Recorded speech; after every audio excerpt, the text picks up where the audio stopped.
அருட்பெருஞ்சோதி அருட்பெருஞ்சோதி தனிப்பெரும் கருணை அருட்பெருஞ்சோதி. எல்லா உயிர்களும் இன்புற்று வாழ்க, வள்ளல் மலரடி வாழ்க வாழ்க, கொல்லா விரதம் குவளை எல்லாம் ஓங்குக, நல்லோர் நினைத்த நலம் பெறுக, நன்றி நினைத்த எல்லோரும் வாழ்க இசைந்து. உலக மக்களே, அறிவார்ந்த அன்பர்களே, ஆண்மைநேய ஒருமைப்பாட்டுடைய அன்பர்களே, வல்லப்பமா நமக்கு அருளிய திருவொற்பாவிலிருந்து அவருடைய நிலைகளையும் இறைவன் அருட்பெருஞ்சோதி ஆண்டவர் தன் மகனை எப்படி இந்த பூலோகத்திற்கு வருவிக்க உற்று எப்படியெல்லாம் தன் மகனுக்கு அருளை கொடுத்து கொண்டிருக்கிறார் என்ற நிலையையும் திருவொற்பாவினுடைய பாடல்களிலிருந்து உண்மை நிலைகளை நாம் பார்த்து கொண்டிருக்கிறோம். வல்லப்பமானவர்கள் இந்த பூலோகத்திற்கு வருவிக்க உற்றதற்கு காரணம் சமயங்களும் மதங்களும் மார்க்கங்களும் அதை உருவாக்கிய தலைவர்களும் மக்களை பிளவுபடுத்தி பிரிவினவாதத்தை உண்டாக்கி மக்களை தனித்தனியாக வாழ செய்து விட்டார்கள். இந்த நிலை மாற வேண்டும், உலக மக்களெல்லாம் சமரசமாக வாழ வேண்டும் என்பதற்காகவே அருட்பெருஞ்சோதி ஆண்டவர் சுத்த சன்மார்க்கத்தை நிறுவி, நல்லா கவனிக்கணும், மித்த மார்க்கங்களும் சமயங்களும் மனிதர்களால் உருவாக்கப்பட்டது. சுத்த சன்மார்க்கம் அருட்பெருஞ்சோதி ஆண்டவருடைய இறைவனுடைய அருளால் உருவாக்கப்பட்டது. அப்படி அந்த சுத்த சன்மார்க்கத்தை உருவாக்கி தன் மகன் கையில் கொடுத்து இந்த பூலோகத்திலே வாழுகின்ற மக்களுக்கு எடுத்து உரைக்க வேண்டும். அதனுடைய சுத்த சன்மார்க்கத்துடைய நெறிகளை வெளிப்படையாக, பிரபஞ்சத்தின் உண்மைகளையும் வெளிப்படையாக உலக மக்களுக்கு சொல்ல வேண்டும் என்பதற்காகத்தான் அருட்பெருஞ்சோதி ஆண்டவர் தன் அருளால் பெற்றெடுத்த ஒரு ஆண்மகனை இந்த பூலோகத்திலே வசித்து கொண்டிருந்த ஒரு தம்பதியருடைய வாழ்க்கையிலிருந்து வருவிக்க செய்தார் என்பதை நாம் பார்த்து கொண்டிருக்கிறோம். அப்படி இறைவனுடைய திருவிளையாடல் 1/1/1823 தொடங்குகிறது. தனது மகனை ஒரு தாயின் கருவறையிலே இருக்க செய்கிறார். அப்போ அந்த தாயின் கருவறையிலே இருக்கும்போது எப்படியெல்லாம் திருவிளையாடல் நடந்தது என்பதை நாம் ஏற்கனவே பார்த்துவிட்டோம். அதன் பிறகு 5/10/1823 சிதம்பரம் அருகிலே இருக்கின்ற மருதூர் என்ற கிராமத்திலே வசித்துக் கொண்டிருந்த ராமையா பிள்ளை சின்னையம்மையர்களுடைய இல்லற வாழ்க்கையில் இறைவனுடைய மகனாக அவர் வருவிக்க உற்றார். ஏற்கனவே அவர்களுக்கு பிறந்த குழந்தைகள் 4 பேர் உண்டு. 2 ஆண் பிள்ளைகள், 2 பெண் பிள்ளைகள். அவர்கள் உலகியலிலே பிறந்தவர்கள். நமது பிள்ளை பெருமானவர்கள் இறைவனால் வருவிக்க உற்றவர். ஆக இந்த நிலையிலே நமது பிள்ளை பெருமானவர்கள் வருவிக்க உற்ற பிறகு சிதம்பரத்திலே 5 மாத குழந்தையாக இருக்கும்போது அங்கே அருட்பெருஞ்சாண்டவர் தன் மகனுக்கு வெட்ட வெளியாக காட்டியதையும், வெட்ட வெளி என்பது இறைவனுடைய சுயரூபம், சிதம்பர ரகசியம், சிவ ரகசியம் என்று கூறுவார். ஆக தன் மகனுக்கு இந்த பூலோகத்திலே தோன்றிய இந்த பதத்தலைவர்களுடைய உருவங்கள் எல்லாம் இப்படியெல்லாம் இல்லையப்பா, நான் இப்படி இருக்கிறேன் என்று சொல்லி தன் மகனுக்கு சுயரூபமாக வெட்ட வெளியாக காட்டியது சிதம்பரத்திலே என்பதையும் நாம் தெளிவாக பார்த்து விட்டோம். அதன் பிறகு ராமையா பிள்ளை அவர்கள் காலமான உடனே, அவர் இறந்தவுடனே சின்னையம்மையார் அவர்கள் இந்த 5 குழந்தைகளையும் அடைத்து கொண்டு 5ஆவதாக வருவிக்க உற்ற நமது பிள்ளை பெருமானவர்கள் இறைவனுடைய மகன் என்று அவங்களுக்கு தெரியாது. அவங்க உலகிலிருந்து பிறந்திருக்காங்க அப்படின்ற நிலை மட்டும்தான் அவங்களுக்கு தெரியும். ஆக இந்த நிலையில் இருக்கும்போது சின்ன காவனம் என்ற ஒரு கிராமத்திற்கு செல்லுகிறார்கள். அங்கு சில காரணங்களால் இருக்க முடியவில்லை. சென்னையிலே வந்து குடியேறுகிறார்கள். சென்னையிலே குடியேறிய பகுதி ஏழுகிணர் பகுதியில் இருக்கின்ற வீராசாமி தெரு என்ற ஒரு தெரு இருக்கிறது. அந்த தெருவிலே குடியிருக்கிறார்கள். அங்கே நமது குழந்தை இறைவன் பிள்ளை பெருமானவர்கள் வளர்ந்து கொண்டிருக்கிறார். பள்ளியிலே சேர்க்க வேண்டிய காலம் வந்துவிட்டது. ஏன் இந்த முன்னுரையை கூறுகிறேன் தினமும் என்றால், இது ஒரு முன்னுரையை கூறினால்தான் புதிதாக பார்க்கின்றவர்களுக்கு இந்த விளக்கம் புரியும். 1824 ஆண்டிலிருந்து 1840 ஆண்டுகள் வரை 16 ஆண்டுகள் வல்லப்பமானவர்கள் இந்த பூலோகத்துக்கு அறிவிக்க உற்று 16 ஆண்டுகள் வரைக்கும் அவருடைய நிலை என்ன, எப்படி அந்த நிலையில் இருந்தார் என்ற நிலையை தான் உலக மக்களுக்கு நாம் தெரியப்படுத்திக் கொண்டிருக்கிறோம். 33 ஆண்டுகள் சென்னையில் இருந்து கொண்டிருக்கிறார்கள். அந்த 33 ஆண்டுகளை 4 எட்டுகளாக பிரித்து அருட்பெருஞ்சாண்டவர் தன் மகனுக்கு எப்படி அருளை கொடுத்து கொண்டிருக்கிறார் என்பதை தான் பார்த்து கொண்டிருக்கிறோம். 1/1/1823 தொடங்கிய இறைவனுடைய திருவிளையாடல் 30/1/1874 இரவு 12 மணி வரையிலும் நடக்கிறது. 51 ஆண்டுகள் திருவிளையாடல் நடக்குது. இந்த 51 ஆண்டுகளை 8 ஆண்டுகளாக பிரிக்கிறார் அருட்பெருஞ்சோதி ஆண்டவர். 4 ஆண்டுகள், 4 8 ஆண்டுகள், 4 32 ஆண்டுகள், அதாவது 33 ஆண்டுகள் அவர்கள் சென்னையிலே நமது பிள்ளைப்பருவம் இருந்த காலகட்டங்களில் அவருடைய நிலை என்ன என்பதையும், அதன் பிறகு சுத்த சன்மார்க்கத்தை பெற்ற பிறகு அவருடைய நிலை என்பதையும் ஒவ்வொரு பாடலின் மூலமாக நாம் அதாவது தொடர்பு படுத்தி விளக்கங்களை சொல்லிக் கொண்டிருக்கிறோம். இப்படி நமது பிள்ளைப்பெருமான்கள் பள்ளிகளை கொண்டு போய் சேர்க்கிறார்கள். பள்ளிகளை படிக்க முடியவில்லை, அவரால் மனம் ஒத்து போகவில்லை. உலகிலேயே பல விளக்கங்கள் உண்டு. எல்லாம் நீங்கள் வேண்டாம் வேண்டாம்னு சொல்கிறீங்க, எனக்கு எல்லாம் வேணும், இப்படி இந்த மாதிரி பள்ளிக்கூடத்திலலாம் படிக்க முடியாது அப்படின்னு சொன்னதாக உலகியலிலே விளக்கங்கள்லாம் உண்டு. அது ஒரு பக்கம் இருக்கட்டும். ஆனால் தன் மகனை அருட்பெருஞ்ஞாண்டவர் பள்ளியிலே படிக்காமல் செய்கிறார். அது பாடல்களிலே உண்டு. 6ஆம் திருமுறையிலே திருப்பள்ளி எழுச்சியிலே 7வது பாடலிலே 5வது வரி வரும். முனை பள்ளி பயிற்றாது எந்தனை கல்வி பயிற்றுவித்து முழுதும் உணர்வித்து உடற்பொழுதெல்லாம் தவிர்த்து என்னை பள்ளி எழுப்பிய அருட்பெருஞ்சோதி என் அப்பனையே பள்ளி எழுந்தருள்வாயே என்ற வரிகளிலே இருந்து நாம் இந்த உண்மையை உணர முடிகிறது. தன் மகன் எந்த ஆசிரியரிடமும் இந்த உலகியலிலே இருக்கின்ற சந்தை படிப்பை படிக்கக்கூடாது, தனது மகன் யாரையும் குருவாக ஏற்றுக்கொள்ளக்கூடாது என்ற நிலையில் தனது மகனுக்கு திருவிளையாடல் செய்து கொண்டிருக்கிறார் அருட்பெருஞ்சோதி ஆண்டவர். இந்த நிலையில் இருக்கும்போது நமது பிள்ளைப்பெருமான் அவர்கள் 8 ஆண்டுகள் வரைக்கும் அவர் அதாவது ஒரு மன நிலையில் இல்லாமல் இருந்து கொண்டிருக்கிறார். காரணம், பள்ளியிலே சேர்த்தாச்சு, பள்ளிக்கூடத்தில் சேர்த்து பிள்ளை படிக்க போகலைன்னா வீட்டில் எவ்வளோ பிரச்சனை இருக்கணும்னு நமக்கு தெரியும். அந்த நிலையில் அவர் இருந்து கொண்டிருக்கிறார். அப்போ அவருக்கு ஒரு அமைதியான ஒரு சூழ்நிலை வேண்டும் என்பதற்காக ஒரு இடத்தை தேர்வு செய்கிறார். அப்படி தேர்வு செய்த இடம்தான் கந்தகோட்டம் என்ற ஒரு இடம். அங்கே ஒரு முருகன் கோயில் இருக்குது. அந்த காலத்தில் ரொம்ப தனிமையான நிலையில் ஒரு இடம் இருக்கிற இடம். அங்கே போய் பகல் ஃபுல்லாக பகல் முழுவதும் அங்கே இருந்துறாரு.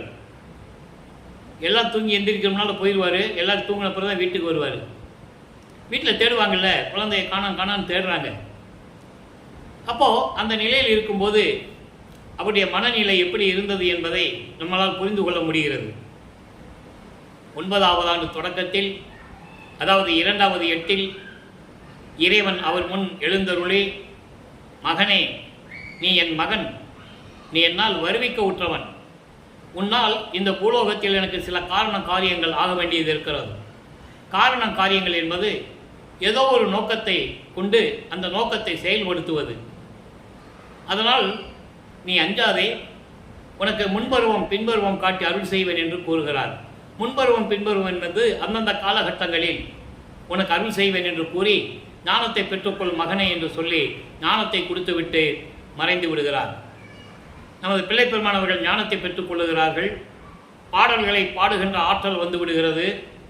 அப்போது 9வது ஆண்டிலிருந்து 12 ஆண்டுகளுக்குள் என்ன நிலை நடந்தது?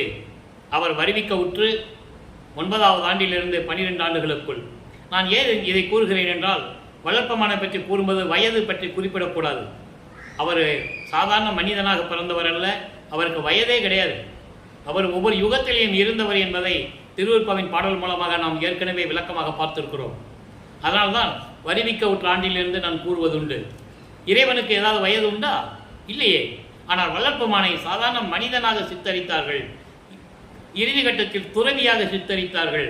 இப்படி தான் வளர பற்றி பேசிக்கிட்டு இருந்தாங்க. அவர் மகான் என்று சொல்லுவார்கள், ஞானி என்று சொல்லுவார்கள். ஆனால் கடவுளுடைய மகன் என்று யாரும் சொல்லுவதில்லை. காரணம், சமயங்களையும் மதங்களையும் மார்க்கங்களையும் வேரோடு அழிக்க வந்தவர்.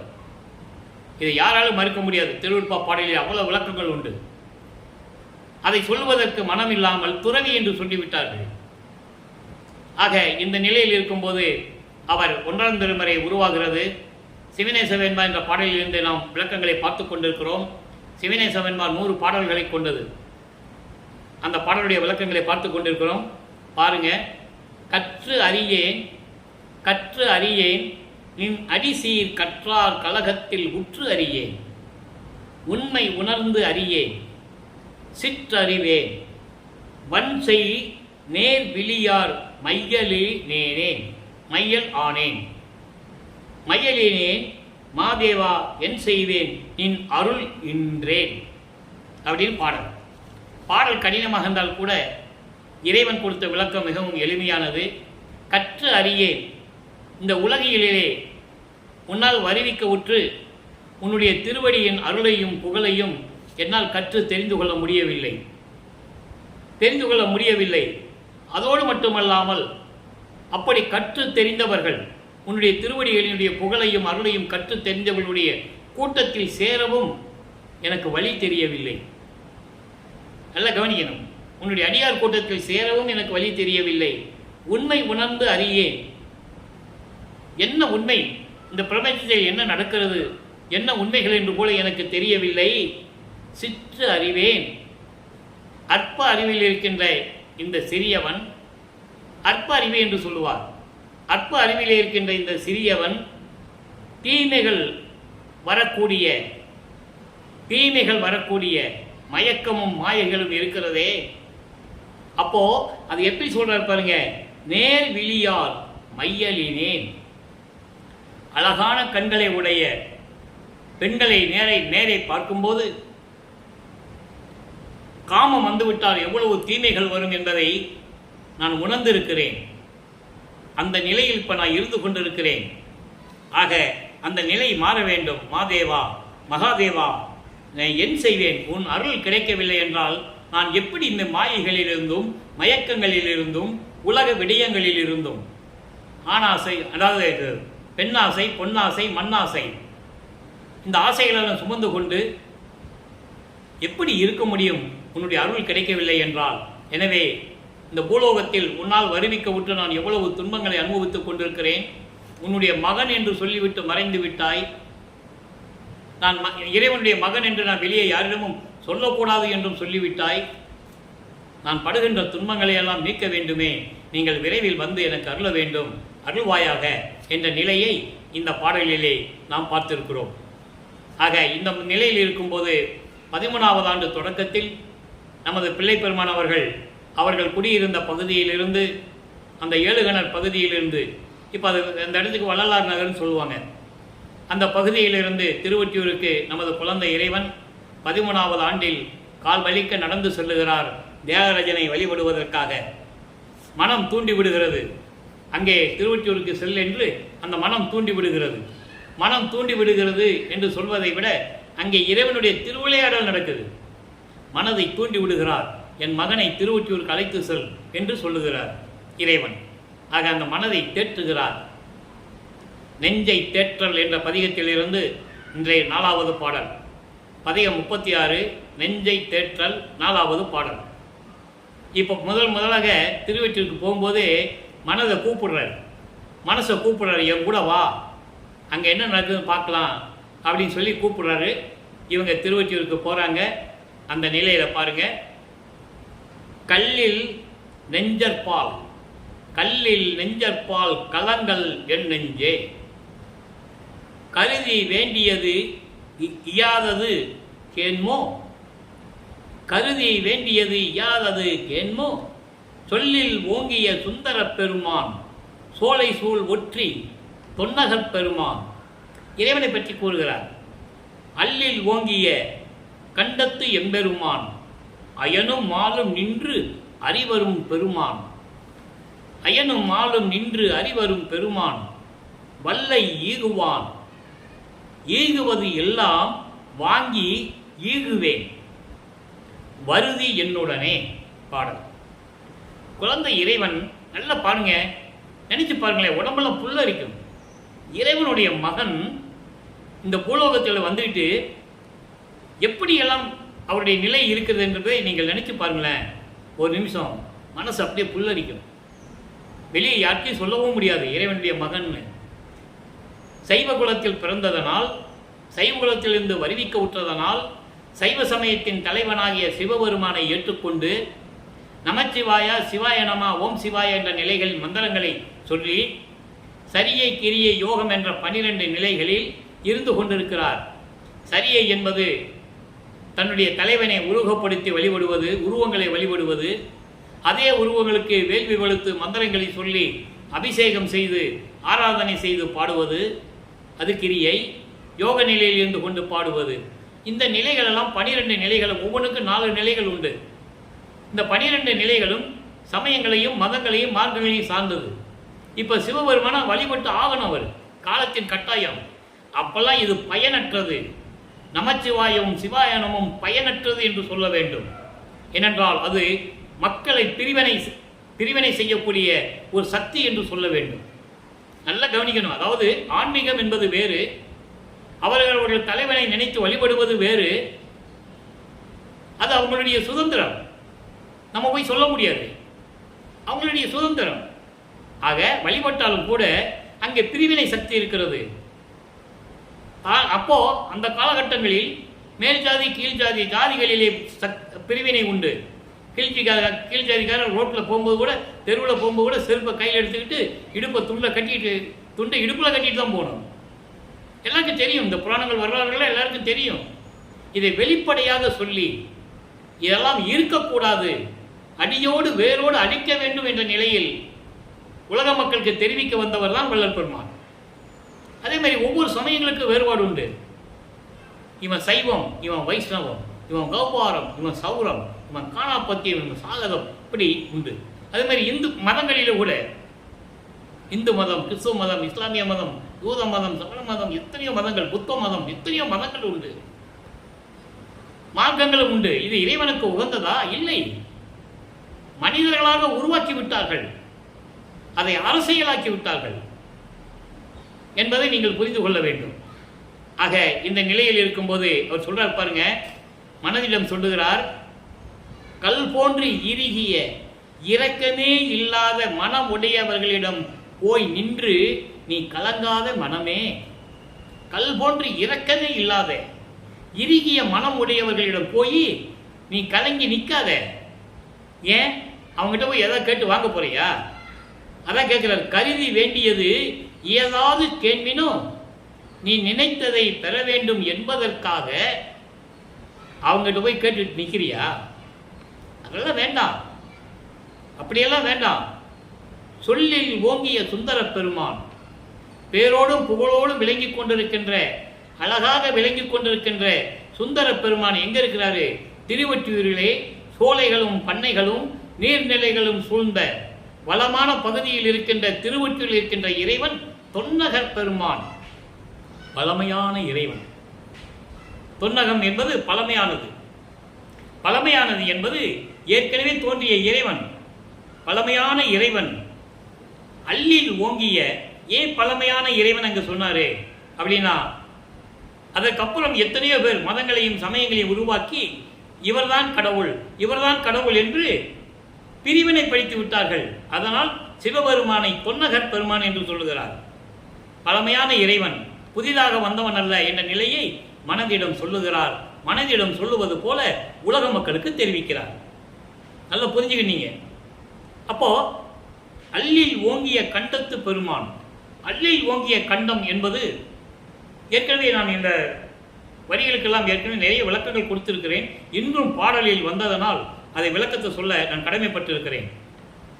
அரக்கர்கள் எல்லாம் தேவர்களை துன்புறுத்தி கொண்டிருக்கும் போது, தேவர்கள் எல்லாம் மோசமான நிலையில் இருந்து கொண்டிருக்கிறார்கள், அவர்களுக்கு அமுதம் தர வேண்டும் என்பதற்காக பார்க்கடலை ஒரு பாம்பை மத்தாக வைத்து தேவர்கள் கடைகிறார்கள். அந்த பாம்பு அரக்கன் என்பது அவங்களுக்கு தெரியாது. அமுதம் வருகிறது, அமுதம் வந்தவுடனே அந்த பாம்பு அந்த அமுதத்திலே விஷத்தை கக்குகிறது, உமிழ்கிறது. ஐயோ, இவ்வளவு தூரம் கஷ்டப்பட்டும் ஒன்றும் பிரயோஜனமில்லா போச்சே என்று நினைக்கும் போது சிவபெருமான் அங்கே எழுந்தருளி அந்த அமுதத்தில் இருந்த விஷத்தை மட்டும் எடுத்து தான் உண்டு கழுத்தில் நிறுத்தி கொண்டார், கண்டத்தில் நிறுத்தி கொண்டார். அதுதான் அவனுக்கு பிறகு மிடற்று கழித்தான் என்று சொல்லுவார். கண்டத்திலே நிறுத்தி கொண்டதனால் அப்படிப்பட்ட இறைவன் விஷத்தை தான் உண்டு கழுத்திலே நிறுத்தி கொண்ட இறைவன் அயனும் மாலும் நின்று அறிவரும் பெருமான். அயன் என்பவன் பிரம்மன், மால் என்பவன் திருமால். பிரம்மனும் திருமாலும் இறைவனுடைய முடியையும் அடியையும் பார்க்க முடியாமல் திணறிக் கொண்டிருக்கிறார்கள். அப்படிப்பட்ட இறைவன் நல்லா கவனிக்கணும். இப்போ அவர் அப்படிப்பட்ட இறைவன் சிவபெருமான் தான் சொல்லுவார். ஏன்னா அவருக்கு அருட்பெருஞ்ஞாண்டவர் யாருன்னு தெரியாது, சுத்த சன்மார்க்கம் யாருன்னு தெரியாது, சுத்த சன்மார்க்கம் என்னன்னே தெரியாது அவருக்கு. அப்போ அவர் நிலையில் சிவபெருமானை சொல்லிக் கொண்டிருப்பார். சுத்த சன்மார்க்கத்தை பெற்ற பிறகு ஐயனும் மாலும் அறிவரும் நின்ற இறைவன் என்று சொல்லும்போது அங்கே அருட்பெருஞ்சோதி ஆண்டவர் வந்துடுவார். அந்த வேற்றுமையை நீங்கள் புரிஞ்சுக்கணும். தெரியாத காலகட்டங்களில் சிவபெருமான் என்று சொல்லுகிறார். அலை வாரிதியில் துரும்பு போல அயனும் மாலும் அலைய எனக்கே மேன்மேலும் கொடுக்கின்றாய் என்று சொல்லுவார் ஒரு பாடலிலே. அதாவது கடல் அலையில் ஒரு துரும்பு போட்டால் எப்படி அலைஞ்சிக்கிட்டு இருக்கும், அதுபோல பிரம்மனும் திருமாலும் இறைவனுடைய அடியை முடியும் பார்ப்பதற்கு, அருட்பெருஞ்சோதி ஆண்டவருடைய அடியை முடியும் பார்ப்பதற்கு அலைந்து கொண்டிருக்கிறார்கள், புலம்பிக் கொண்டிருக்கிறார்கள், கண்ணீர் விட்டு கதறி கொண்டிருக்கிறார்கள் என்றெல்லாம் சொல்லுவார். ஆனால் இப்போ இதான் அவர் சொல்ல முடியும், காலத்தின் கட்டாயம் சிவபெருமானதான் சொல்ல முடியும். ஏன்னா அவர் சைவ சமயத்தை சார்ந்து இருக்கிறார், சைவ சமயத்தின் தலைவனை கூறுகிறார். அப்படி பிரம்மனும் திருமாலும் திருவடியை பார்க்க முடியாமல் திணறிக் கொண்டிருக்கிறார்கள். எத்தனை பாடல்களை சொல்வார் தெரியுமா? பூத்திடும் அவனும் காத்திடும் அவனும் புல் விலங்கோடு உருக்கோடு நேடியும் ஏத்திடும் முடியும் கூத்திடும் அடியும் இன்னும் காண்கிலர் என்று சொல்லுவார். பூத்திடும் அவனா பிரம்மன், காத்திடும் அவனா திருமால். அவங்க இறைவனை பார்க்க முடியாம புல் விலங்கு உருக்கோடு நேடியும், புல் என்பது அன்னப்பறவை, விலங்கு என்பது பன்றி, அதுக்குன்னே ஒரு அவதாரம் எடுத்தான் திருமால், வராத அவதாரம். இப்படியெல்லாம் போய் இறைவனை பார்க்க முடியலன்னு சொல்றாரு. வல்லை ஈகுவான், அவன் எல்லா அருளையும் கொடுப்பவன். வல்லை ஈகுவான் என்பது எல்லா அருளையும் கொடுப்பவன். அவன் கொடுப்பதை எல்லாம், ஈகுவது எல்லாம் வாங்கி உனக்கு ஈகுவேன் மன்னிடம் சொல்லுகிறார். அருள் வல்லமை படைத்த இறைவன் அவன் கொடுப்பதை எல்லாம் வாங்கி அப்படியே உனக்கு கொடுத்து விடுகிறேன், நீ என்னுடன் வருதி, நீ என்னுடன் திருவொற்றியூருக்கு வருவாயாக மனமே என்று சொல்லி இந்த பாடலை நாம் கருளியிருக்கிறார்கள். ஆக வல்லப்பமானவர்கள் 1824ஆம் ஆண்டிலிருந்து 1840 ஆண்டுகள் வரை, 16 ஆண்டுகள் வரை அவருடைய நிலை என்ன என்பதை இப்போ நம்ம பார்த்துக்கிட்டு இருக்கோம். இதற்கு பிறகு நிறைய பாடல்கள் உண்டு, இன்னும் நம்ம தினமும் பார்த்துட்டு தான் இருக்க போகிறோம். திருமுல்லை வாயிலுக்கு போவார், அங்கேயும் அருளை பெற முடியாது, அங்கே இருக்கிற சிவபெருமான ஒரு மாசிலாமணி. அப்புறம் திருவள்ளித்தாயத்துக்கு வருவார், அங்கே கந்தன் துணியை கட்டியிருப்பதனால கந்தன் என்று சொல்லுவார். இப்படி நிலைகளெல்லாம் இருக்கும்போது அருளை பெற முடியாமல் அவர் எப்படியெல்லாம் கஷ்டப்படுகிறார். கால்வழிக்க உன்னை பார்த்து அருளை பெற வேண்டும் என்று நான் நடந்து வருகிறேன், உன்னிடம் இருந்த என்னை இந்த பூலோகத்திற்கு அனுப்பிவிட்டு இப்போ உன்னை தேடி வந்தால் மௌனமாக இருக்கிறாய், நீ என்ன ஊமையா என்று கூட கேட்பார். கந்த துணி கட்டிட்டு இருக்கியே, எனக்கு ஒரு துணியை கூட, நானும் கட்டிக்கிட்டு நிற்கிறேன். பெற்ற மகனை தெருவில் விட்டு விட்டானே என்று இந்த உலகம் உன்னை பழிக்கும், உன்னை இழிவாக பேசும். அந்த பழி சொல்லும் இழி சொல்லும் உன்னை வந்து சேர்ந்து விடக்கூடாது என்பதற்காகத்தான் நான் உன்னை மன்றாடுகிறேன்.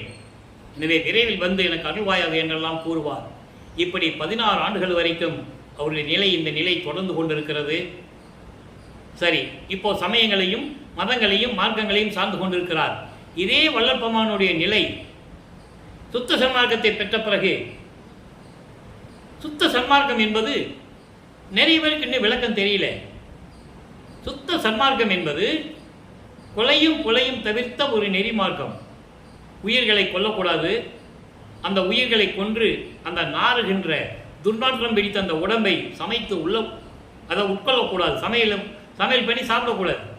ரெண்டாவது முக்கியமான விஷயம், இறைவனுக்கு உருவம் இல்லை, கை கால் வச்சு இந்த மாதிரிலாம் உருவம் இல்லை, ஜோதி வடிவில் இருக்கிறார். ஜோதி வடிவில் தீபமாக இருக்கிறார். அதை தான் நீங்கள் எல்லா கோயிலும் போய் பார்க்குறீங்க, ஆனால் தத்துவம் உங்களுக்கு தெரியல. கருவறையிலே சிலைகள் இருக்கும், எல்லா சமயங்களிலும் உண்டு. சைவ கோயில்களில், சிவாலயங்களிலும், அங்கே வைஷ்ணவ கோயில்களில் எல்லாம் உண்டு. கருவறையில் எல்லாம் சுத்தப்படுத்தி அபிஷேகம் செய்து துணிகளெல்லாம் உடுத்தி அலங்காரப்படுத்தி திரையை விலக்கி தீபார்த்தனை கட்டுவாங்க.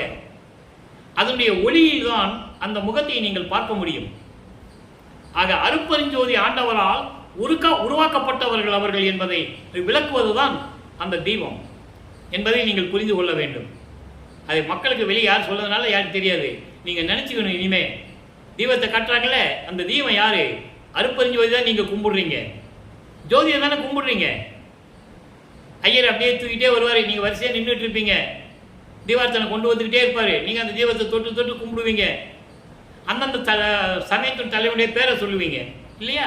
நமச்சிவாயன் சொல்லுவீங்க, இல்லைன்னா நமோ நாராயணன் சொல்லுவீங்க, இல்லைன்னா முருகான்னு சொல்லுவீங்க, விநாயகன் சொல்லி ஏதோ ஒன்று சொல்லுவீங்க. ஆனால் அருப்பெருஞ்சோதி அது அருப்பெருஞ்சோதி தான் சொல்லணுன்றதை உங்ககிட்ட சொல்றதுக்கு மறைச்சிட்டாங்க. அருப்பெருஞ்சோதியுடைய ஒளியில் தான் நீங்கள் யாரை வேணாலும் பார்க்க முடியும், எந்த சமய தலைவனையும் பார்க்க முடியும் என்பதை நீங்கள் புரிந்து கொள்ள வேண்டும். அருப்பெருஞ்சோதி சொல்லிட்டு அங்கே எல்லாமே சமரசமாயிடும். நீ சைவம், நீ வைஷ்ணவம், நீ கௌபாரம், நீ இந்து, முஸ்லீமு, கிறிஸ்தவன் என்ற நிலை அங்கே வராது, சமத்துவம் ஆயிடும். அதை விளக்குவதற்காகத்தான் வல்லப்பமானவர்கள் அங்கே 33வது ஆண்டுகளுக்கு பிறகு சென்னையிலே 33 ஆண்டுகள் இருக்கிறார்கள். அதன் பிறகு சுத்த சன்மார்க்கத்தை வாங்குவதற்காக சுத்த சிவஞான வெளிக்கு செல்லுகிறார். தந்தையிடம் அங்கே சாகா கல்வியை கற்றுக்கொள்ளுகிறார். மீண்டும் பூலோகத்திற்கு வருகிறார். மீண்டும் பூலோகத்துக்கு வரும்போது கருங்குழியிலே 9 ஆண்டுகள் உறைவிடமாக கொண்டுள்ளார். அதன் பிறகு ஜீவகாணி ஒழுக்கத்தை உலக மக்களுக்கு சொல்லுவதற்காக வடலூரிலே ஒரு தர்மசாலையை நிறுவுகிறார்.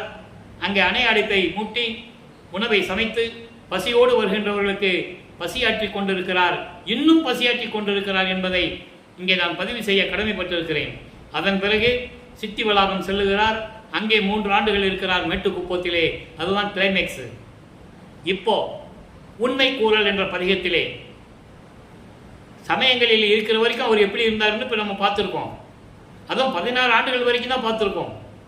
நிறைய விஷயங்கள் இருக்குது, நம்ம தினமும் பார்க்கணும். 3 ஆண்டுகளுக்கு போட வேண்டிய வேலை இருக்குது. இன்னும் 5 வருஷம் 5 வருஷம் நான் சொல்லிட்டு இருக்கேன் திருவருட்பா பற்றி. இன்னும் 3 வருஷம் நம்ம சொல்லி ஆகணும். காலத்தின் கட்டாயம். அதற்காகவே நான் ஆட்கொள்ளப்பட்டவன். அந்த அந்த இறைவன் கொடுத்த வேலையை, கட்டளையை நான் ஒழுங்காக நிறைவேற்ற வேண்டும் என்ற காரணத்தினால்தான் இந்த விளக்கங்களை நான் கூறிக்கொண்டிருக்கிறேன். இப்போ உண்மை கூறல் என்ற பதிகம். உண்மை கூறல்னா இறைவனை பற்றி உண்மையாக சொல்லுவது. பிரபஞ்சம் தோன்றிய காலத்திலிருந்தே கிரேத யுகம், திரேத யுகம், துவார யுகம், கலியுகம் எல்லா யுகம் முடிஞ்சிருச்சு. கிரேத யுகத்தில் தோன்றிய கலங்க மார்க்கம், திரேத யுகத்தில் தோன்றிய திராவக மார்க்கம், துவார யுகத்திலே தோன்றிய நவநீத மார்க்கம், அதன் பிறகு கலியுகத்திலே பஸ்ம மார்க்கம், கலியுகத்திலே தோன்றிய மதங்கள், கலியுகத்திலே தோன்றிய சமயங்கள், கலியுகத்தில் தோன்றிய மார்க்கங்கள் எல்லாம் முடிவடைந்து விட்டது, அழிந்து விட்டது, ஒளிந்து விட்டது என்று கூறுவார். சாம்பலாகிவிட்டது என்று கூறுவார். ஏனென்றால் அது மக்களை பிரிக்கக்கூடிய சக்தி. அதெல்லாம் ஒளிந்து விட்டது என்று கூறுவார். அதை கூறுவதற்கு யாரும் இல்லை. அதனால் மக்களுக்கு தெரியவில்லை. பழைய நிலைகளிலே இருந்து கொண்டு பழமையானது, தொன்மையானது, இந்த பழக்க வழக்கங்களானது என்று சொல்லி பின்பற்றி கொண்டிருக்கிறார்கள். அது தேவையில்லை உலக மக்களுக்கு. ஏனென்றால் சாதியும் மதமும் சமயமும் காணா ஆதி அநாதையாம் அருப்பெருஞ்சோதி. சாதியும் மதமும் சமயமும் பொய் என ஆதியில் உணர்த்திய அருப்பெருஞ்சோதி. இது அகவல்ல வரும், ஞானசரியில வரும். பொறித்த மதம் சமயம் எல்லாம் பொய்யே. ஒரு இறைவனை வந்து சொல்லுகிறார் மக்களிடம், யாரும் கேட்கவில்லை. அதனால்தான் அவர் ஜோதியாகி இறைவனாகிவிட்டார். மக்களோடு மக்கள் 51 ஆண்டுகள் இருந்தும் அவர் சொல்லியும் யாரும் பின்பற்றவில்லை. பொறித்த மதம் சமயமும், இந்த உலகிலே சொல்லப்பட்ட சமயங்களும் மதங்களும் பொய் தான். அதில் புகுதாதி, அது வேண்டாம் நமக்கு. ஏன்னா மக்களை பிரிக்கக்கூடிய சக்தி, அதுக்குள்ள நம்ம போக வேண்டாம். எந்த பழக்க வழக்கம் நமக்கு தேவையில்லை. இறைவன் சுத்த சன்மார்க்கத்தில் இதெல்லாம் சொல்லலை அப்படின்னு வெளிப்படையாக சொல்லுவதற்காகத்தான் அந்த பூலோகத்திற்கு வருவிக்க விட்டுறார். இப்போ இந்த உண்மை கூறல சொல்றார் பாருங்க. தடுத்து என்னை ஆட்கொண்ட தந்தையரே, அற்புதமான வரி, அண்டர்லைன். என் தனிப்பெரும் தலைவரே, சபை நடத்தவரே, தொடுத்து ஒன்று சொல்கிறேன் சொப்பனத்திலேனும், தொடுத்து ஒன்று சொல்கிறேன் சொப்பனத்தேனும் தூயா நும் திருவருள் நேயம் விட்டு அறியே, விடுத்திடில் என்னை நீர் விடுப்பேன் என் உயிரை, வெறுவு உல கருத்தெல்லாம் திருவுள்ளத்து அறிவீர், அடுத்து இனி பாயலில் படுக்கவும் மாட்டேன் அருப்பெருஞ்சோதியர் ஆணை நும்மீதே. அதாவது என்னை வருவிக்க உற்று ஒரு தாயின் கருவறையிலே 10 மாதம் இருக்க வச்சு இந்த பூலோகத்துக்கு கொண்டு வந்து என்னை 33 ஆண்டுகள் சென்னையிலே இருக்க வைத்து சமயங்களையும் மதங்களையும் மார்க்கங்களையும் பின்பற்ற செய்து அதன் பிறகு இதெல்லாம் தேவையில்லை மகனே என்று நீ சொல்லி, நான் மக்களிடம் சொல்லி, அதன் பிறகு என்னை தடுத்து ஆட்கொண்ட தந்தையரே, இதெல்லாம் வேண்டாம் மகனே, உனக்கு மக்களை பிரிவினைப்படுத்தக்கூடிய இந்த சமயங்களும் மதங்களும் மார்க்கங்களும் உனக்கு தேவையில்லை என்று தடுத்து என்னை ஆட்கொண்ட தந்தையரே. எப்போ இது நடக்குது? 34வது ஆண்டு நடக்குது. 33 ஆண்டுகள் வரைக்கும் நம்ம இப்போ வரிசையாக பார்த்துக்கிட்டு இருக்கோம்.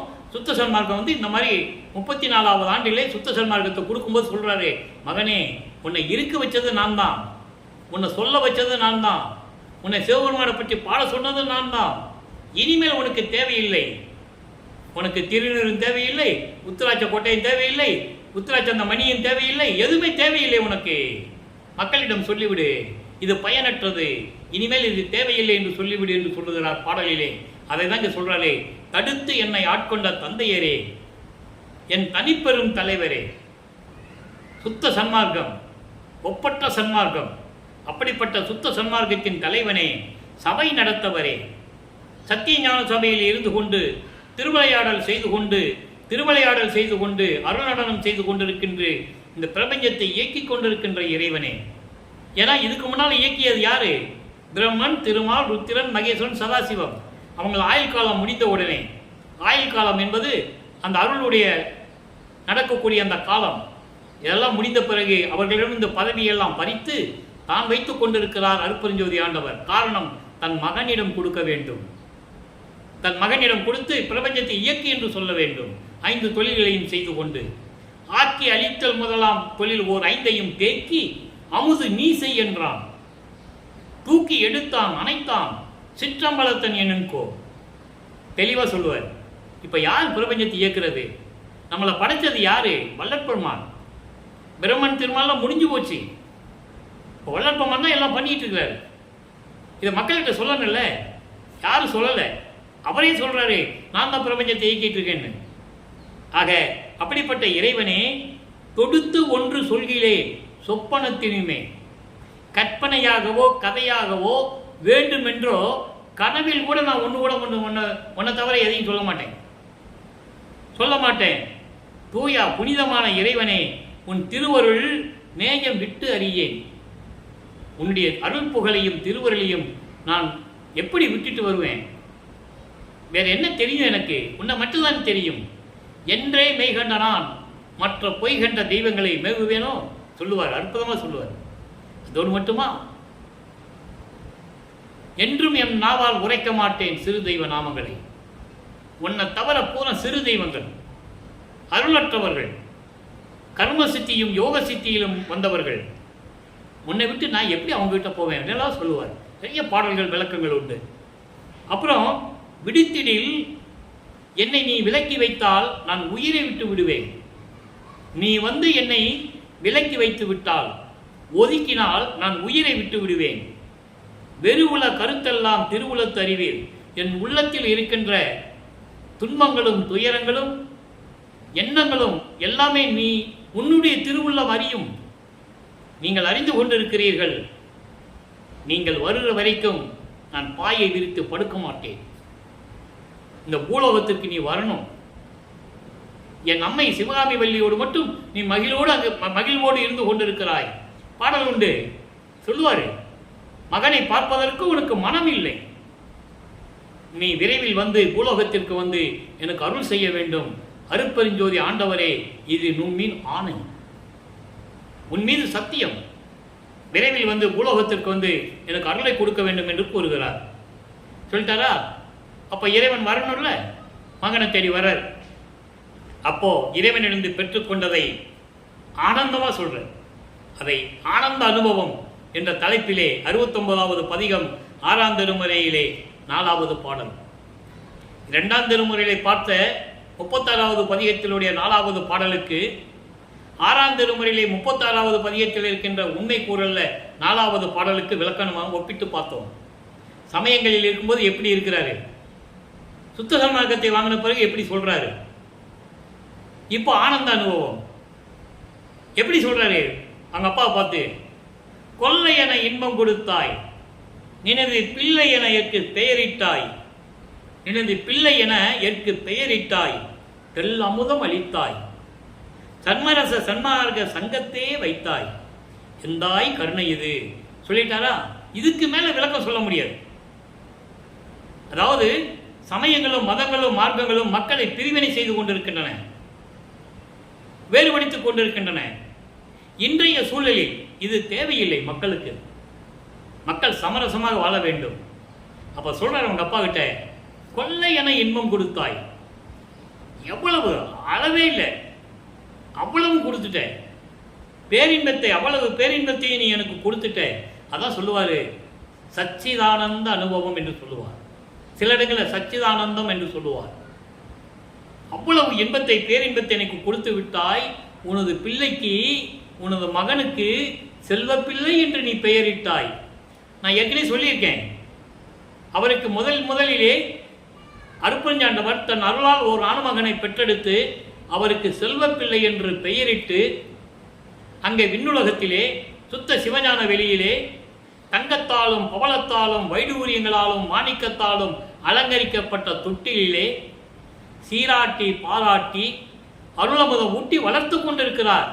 காரணம், தன் மகனை பூலோகத்துக்கு அனுப்ப வேண்டும். பாடல் உண்டு, 6ஆம் திருமுறையில் அவ்வளவு தெளிவான பாடல்கள் நிறைய உண்டு, என்னால் சொல்ல முடியும். அதனால்தான் இவ்வளவு உறுதியாக என்னால் பேச முடிகிறது. இறைவன் கொடுத்த தயவும் கருணையும் விளக்கமும் வைத்து உங்களிடம் சொல்லிக் கொண்டிருக்கிறேன்.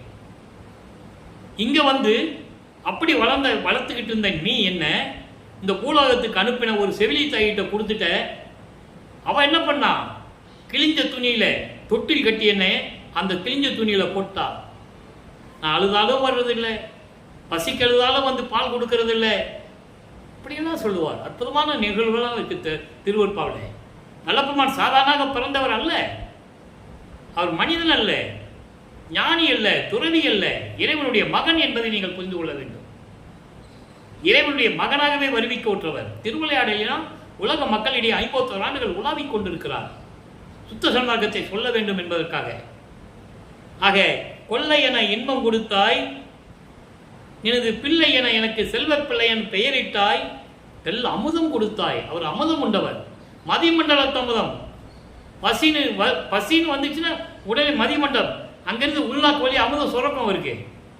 இங்க சொல்லுவான், படையல் போட்டு சாப்பிட்டாரு, வாழை இலை போட்டு சாப்பிட்டாரு, ஊர் ஊரா சுத்தினாரு, மாட்டு வண்டியில போனாரு, இப்படியெல்லாம் சொல்லுவாங்க. எல்லாம் கிடையாது. அவர் சென்னையில் இருக்கும்போதே எல்லா அருளையும் பெற்றுக்கொண்டவர், ஏமசித்தியை பெற்றுக்கொண்டவர், தத்துவங்களை எப்படி கடக்க வேண்டும் என்ற அருளை பெற்றுக்கொண்டவர், சுத்த சன்மார்க்கத்தையும் சாகா கல்வியை மட்டும்தான் அங்க போறாரு. அண்டங்களை கடந்து சுத்த சிவஞான வழிக்கு போறாரு, அது அங்கதான் வாங்க முடியும். மறுபடியும் பூலோகத்துக்கு வர்றாரு, அங்க ஒரு வருஷம் இருந்துட்டு கீழே வராரு. அப்ப அந்த இடைப்பட்ட காலத்துல வளர்ப்பவனை பத்தி என்ன சொன்னாங்கன்னு நீங்க கேள்விப்பட்டிருப்பீங்க. எங்க போனான்னு தெரியல, ஒரு பொண்ணை கழுத்துல தாலி கட்டிட்டு பொண்டாட்டியை தெருவில் விட்டு போயிட்டாங்க, ரோடா அலைஞ்சாரு, வீதி வீதியா போனாரு, எங்க போனாருன்னு தெரியாது, 6 மாசம் கழிச்சு தான் வருவாரு, இப்படியெல்லாம் சொல்லிட்டு இருந்தாங்க இல்லையா? அதெல்லாம் இல்லை, உண்மை அல்ல. அவர் தன் தந்தையிடம் அங்கே போய் சாகா கல்வியை கற்றுக்கொள்வதற்காக சுத்த சிவஞான வழிக்கு சென்றார். பாட்டில் சொல்றாருங்க, அவரே சொல்றாரு, நான் தத்துவங்களை கடந்து எப்படி போனேன், சத்தியஞான சபையை எப்படி பார்த்தேன், அங்க இருக்கிற சத்தியஞான சபை தான் அப்படியே இங்க வடிவமைச்சார். இப்ப இருக்கிறது இவங்க அது என்ன சொல்லுவாங்க, புறநைப்பு செஞ்சது, அதாவது சீர்திருத்தினது. அவர் சத்திய சமயம் அமைச்சது உள்ள இருக்கிறது அந்த பழசு அப்படியே தான். அது பேர் சுற்றி சோறை வச்சு அதை வச்சு எல்லாமே அதாவது சீர்படுத்தினாங்க அதை. அப்போ இந்த மாதிரி இருக்கின்ற சத்தியஞான சபை அங்க பார்த்தது தான் இங்க மக்களுக்காக கட்டினது. ஆக அப்படியெல்லாம் இருக்கும்போது சன்மார்க்க சங்கத்தை வைத்தாய், எனக்கு அமுதம் கொடுத்தாய். எங்க? அங்கே சுத்த சிவஞான வழியில சுத்த சன்மார்க்கத்தை கொடுத்த. இதெல்லாம் ஒரு தாய்க்கு இருக்கிற கருணை தானே, இயற்கையை தானே என்று கூறுகிறார்.